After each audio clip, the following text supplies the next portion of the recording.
Hello and welcome to Medical Matters. Today we're discussing a common but often misunderstood mental disorder.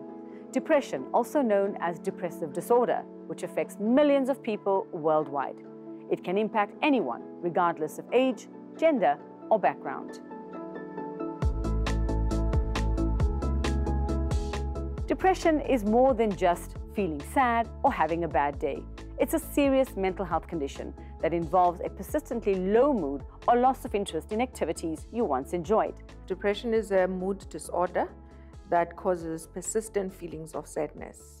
It may actually even affect one's activities of daily living, like poor sleep, just always feeling helpless and hopeless. And I think key is the persistence of these symptoms. Whereas regular mood fluctuations, which are typically because of certain life events or triggered by life events rather, they're very short-term and short-lived. So you might feel sad because you've got family issues or relationship problems, but typical mood fluctuations don't last as long.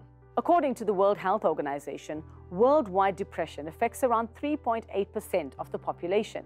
This includes 5% of adults and 5.7% of people over the age of 60. Sadly, the impact of depression can be severe, contributing to more than 700,000 suicides globally each year. We don't exactly know what causes depression. However, researchers think that there are risk factors that are associated with depression, like genetics.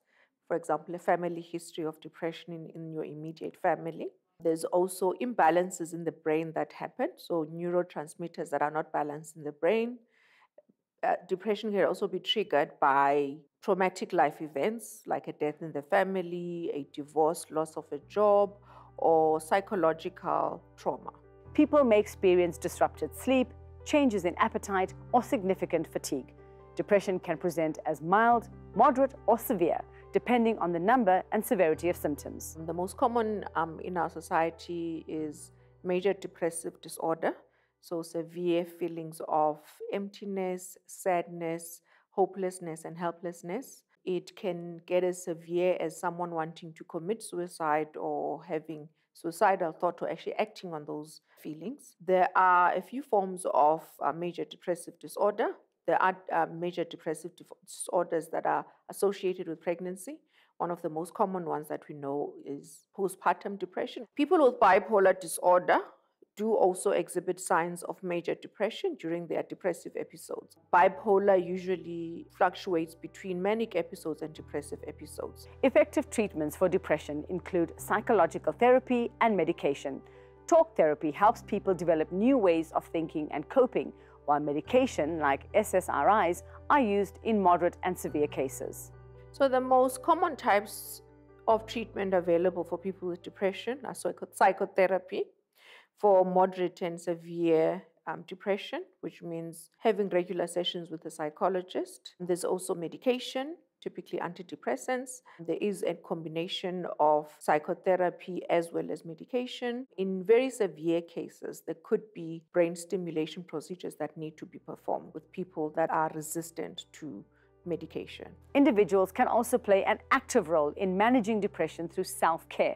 Activities such as staying connected with loved ones, exercising regularly, and maintaining healthy habits can help. Despite its prevalence, depression often carries a social stigma. People may feel isolated or face skepticism when they open up about their struggles.